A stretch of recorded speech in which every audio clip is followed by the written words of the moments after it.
ఏపీలో మాజీ మంత్రి విడుదల రజనీకి బిగ్ షాక్ తగిలింది. విడుదల రజనీపై ఏసీబీ కేసు నమోదు చేసింది. 2020 సెప్టెంబర్లో స్టోన్ క్రషర్ యజమానిని బెదిరించారని ఆరోపణలు వచ్చాయి. పల్నాడు జిల్లా ఎడ్లపడలో విజిలెన్స్ పేరుతో Sri Lakshmi Balaji stone crusher owner ను బెదిరించి 2,20,00,000 రూపాయలు వసూలు చేశారని అభియోగం వచ్చింది. ఇక ఈ కేసులో A1 గా విడుదల రజనీ పేరును చేర్చింది ఏసీబీ. ఇదే అంశానికి సంబంధించిన పూర్తి అప్డేట్స్ మా కరెస్పాండెంట్ నాగరాజు అందిస్తారు. నాగరాజు, మాజీ మంత్రి విడుదల రజనీపై కూడా ఏసీబీ కేసు నమోదు చేసింది. నిన్న ఇది స్టోన్ క్రషర్ యజమానిని బెదిరించి కూడా దాదాపు 2,20,00,000 రూపాయలు వసూలు చేశారనే అభియోగం మీద కూడా కేసు నమోదు చేశారు. A1 గా విడుదల రజనీ, A2 గా విజిలెన్స్ అధికారి జాషువా, A3 గా మరిది గోపి, A4 గా PA రామకృష్ణ మీద కూడా కేసు నమోదు చేశారు. ఈ కేసుకు సంబంధించి 2020లో సెప్టెంబర్ 4న పల్నాడు జిల్లా ఎడ్లపాడు మండలం కంటక గ్రామంలో శ్రీ లక్ష్మీ బాలాజీ స్టోన్ క్రషర్ అనే దాని మీద విడుదల రజనీ PA రామకృష్ణ కూడా అక్కడికి వెళ్లి ఆ స్టోన్ క్రషర్ యజమాని కూడా బెదిరించాడు. ఇక్కడ మీకు ఇది మొత్తం అంతా స్టోన్ క్రషర్ సజావుగా సాగాలి అని చెప్పేసి అంటే దాదాపుగా 5 కోట్ల రూపాయలు ఇవ్వాలని చెప్పేసి కూడా ఆయన డిమాండ్ చేయడం కూడా జరిగింది.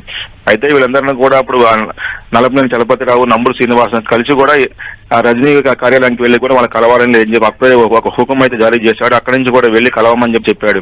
అయితే అతను కలవకపోవడంతో కూడా ఆ తర్వాత వారం రోజుల తర్వాత కూడా అప్పుడు విజిలెన్స్ ఎస్పీ అయినటువంటి జాషువా ఆధ్వర్యంలో కూడా ఆ స్టోన్ క్రషర్ మీద కూడా దాడులు జరిగినాయి. ఆ దాడులు జరిగిన తర్వాత కూడా వెళ్లి దాదాపుగా 50 కోట్ల రూపాయలు ఫైన్ పడుతుందని చెప్పేసి కూడా ఆయన చెప్పడం జరిగింది. దీంతో కూడా వెళ్లి మేడం విడుదల వెళ్ళి కలిసిన తర్వాత మీరు రావాలని చెప్పేసి కూడా ఆయన కూడా చెప్పడం జరిగింది. దీంతో వాళ్ళు పలు దఫాలుగా కూడా విడుదల రజనీ కలిసిన తర్వాత కూడా దాదాపుగా 5 కోట్ల రూపాయలు ఇవ్వాలని చెప్పేసి కూడా ఆయన PA రామకృష్ణ కూడా డిమాండ్ చేయడం జరిగింది.